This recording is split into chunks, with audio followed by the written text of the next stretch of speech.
आज आप सोच सकते हो कोई ऐसा हो? अब सवाल ये है कि ये जो हुआ, इसने इंसान को कहाँ जाके छोड़ दिया। जब मेरी माँ पहली चुनाव लड़ी 1989 में, तो जो उनके सामने चुनाव लड़े, तो मेरी माँ कम उम्र की थी, एक महिला थी, उस समय महिलाओं का प्रतिनिधित्व कम था।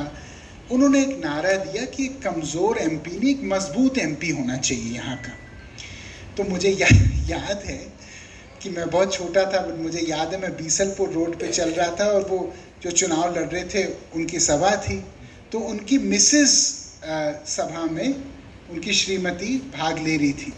तो मुझे याद है उन्होंने क्या बोला। उन्होंने कहा कि देखो, मेनका गांधी का एक लल्ला है, हमारा 4 लल्ला है, वो कमज़ोर है कि हम कमज़ोर हैं। अब सवाल ये है कि अगर इसी तरीके की सोच उजागर होगी और अभिव्यक्त होगी तो देश का क्या होगा, आप अच्छी तरह समझते हैं।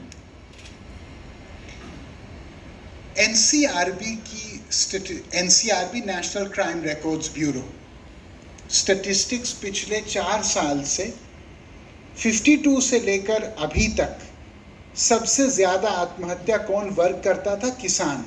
पिछले 4 साल से स्मॉल बिजनेसमैन। क्या मतलब है इस चीज़ का?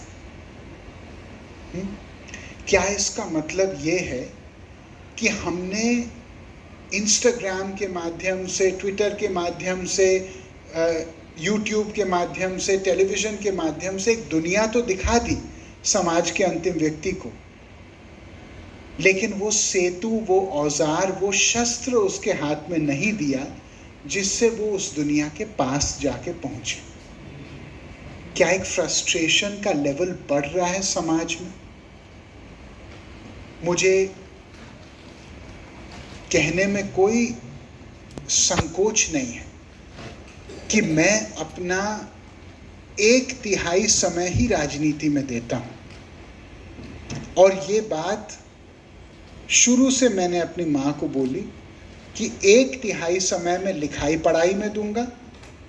आपके अखबार के लिए मैं लिखता हूँ महीने में एक बार। आपको शायद जानकारी होगी, मेरा इस देश का सबसे बड़ा सिंडिकेटेड कॉलम है जो 18 अखबारों में जाता है।